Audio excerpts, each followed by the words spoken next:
strong position as we wrap 2018 in terms of the size of the network. And the value of the network is, as Metcalfe's law, the square of the nodes on the network. So we finish the year in a really strong financial position, a really strong product position, and I'm pretty psyched. A year ago we only had one production product in the market, and that was XCurrent. Now we have 3 production products in the market with XVIA and XRapid, and we're seeing, the fact that we have customers, production contracts on each of those products, in a year is a really astounding progress from my point of view. Yeah, I mean, there's a lot of really keen interest and progress with XRapid, of course, the first kind of enterprise product out there that really uses a digital asset as part of the payment flow. Hodor in the XRP community and many others, they have been asked, have asked you. Yes. They're attempting to track XRapid volume levels. Is there any news you can share regarding expected XRapid volume levels in the first quarter of 2019? I love the question, and I give a shout out to Hodor because I think he's a really thoughtful guy. Yeah. Actually, I don't know if it's a he, but anyway, the person behind Hodor. There's a male photo there, so I'm assuming it's a male. But anyway, look, I think, and I've talked about this a little bit. It is still early days. We're super excited to be able to point. In October, we announced 3 production contracts of customers using XRapid, including Catalyst. Catalyst is an aggregation of 1,400 bank credit unions, more precisely, credit unions using, since they can use XRapid to source liquidity into Mexican peso. Part of the question, I think, was also about, how can people look at signals that there's something happening there?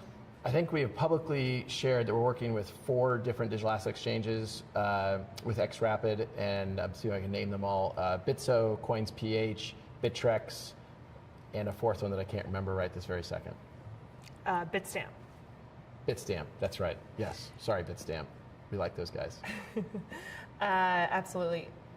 So circling back on the predictions, at the beginning of the year, you predicted that we'd see banks using XRP in the calendar year of 2018, and with Catalyst, we have seen that. Absolutely. Look, I think I do want to remind everyone, it is early days, and these are significant changes to how banking and financial institutions manage their liquidity. So this is going to be a marathon. Again, I look at where we are in that marathon relative to where one could have hoped. We are so far ahead of the competition. I'm thrilled. By the same token, we got a long way to go. And to the extent people want to look for signals, those are exchanges you can look at. We certainly will partner with other exchanges, and I expect some of those we'll announce publicly. You also have to remember that we only announce, I know you know this, you have to remember that we only announce things to the community when the customer is comfortable making those announcements. Yeah. Looking ahead to 2019 and where RippleNet will be headed, where do you expect to see growth? Well, I think the first thing that comes to mind where I expect the most growth is really where the correspondent banking system has perhaps been underserving or retracting. And that's certainly true in Southeast Asia. We're seeing a lot of activity there. I was excited to be able to announce the largest bank in Malaysia, CIMB, signed up to RippleNet in Q4. So I think we're going to continue to see a lot of activity in Southeast Asia. It really, I think also the Middle East, there's some dynamics there where the correspondent banking system hasn't been as effective in serving those customers. And look, at the end of the day, if we can deliver a better product for a better price, I mean better product in terms of speed, in terms of uptime and quality, as well at a better price, I think you're going to see a lot of adoption, and ultimately the value of the next customer joining keeps going up because there's so many other endpoints active and live on the network today. What are some of the most promising developments you saw in RippleNet in 2018? One of the things I was really excited to see is new products being built on top of our technologies. So in Japan, we saw a product called MoneyTap launched. We saw CIMB launch SpeedSend. We saw Santander with OnePayFX. These are all examples of taking advantage of speed, cost, things that are unique to what we're doing.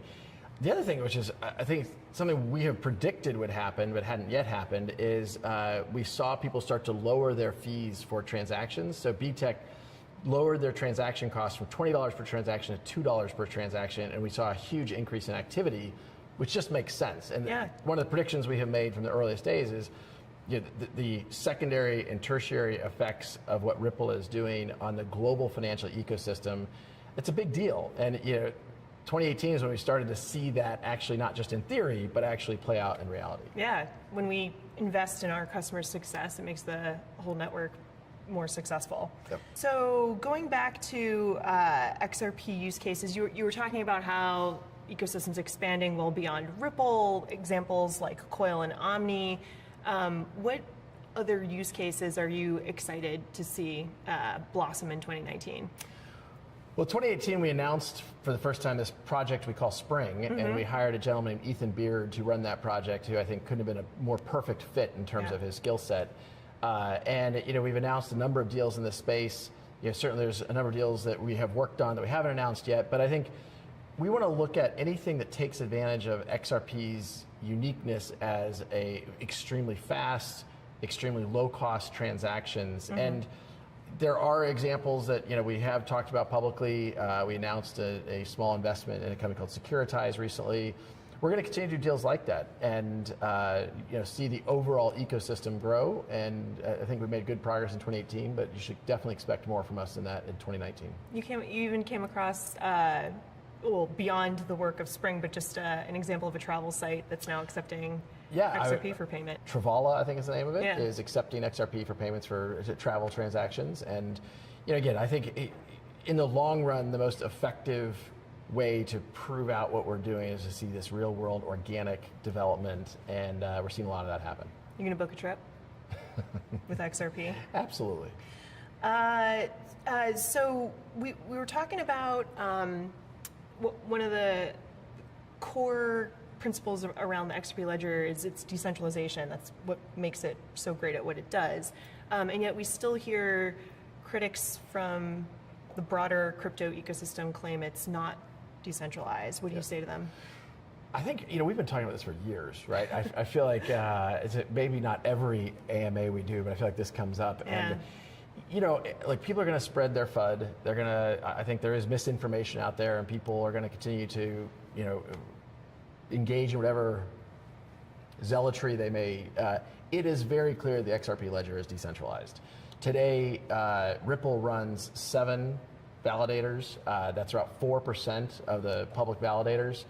By almost any measure now, the XRP ledger is more decentralized than the Bitcoin ledger or the Ether ledger, where you have a very small number of miners controlling, well past 50% of mining power. So we're excited by the progress we're making. I think the best way for us to demonstrate that is to keep executing. And I try not to pay attention to the FUD that's out there. I think it's hard because the ecosystem still has a lot of it, but we're going to keep doing what we're doing, and I think we'll be very transparent with our strategy, with our execution, and we're going to continue to do that. It's interesting because you brought up transparency as a prediction for 2019. Since the very beginning of the company, transparency and openness has been a foundational value for us.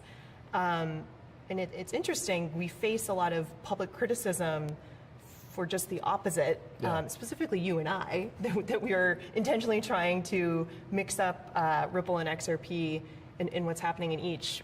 What do you say to that? I mean, I think there's a rich irony in that. I look at how transparent we've been about everything from our quarterly markets report about what's going on at Ripple with our XRP holdings, what's going on.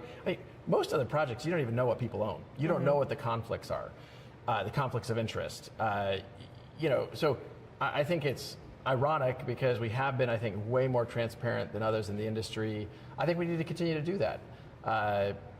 I hope that we will see other projects embrace that transparency. I think it's good for the market. I think it's good for the ecosystem. And if we want the whole market to grow and mature for that institutional participation, I think it's going to be required.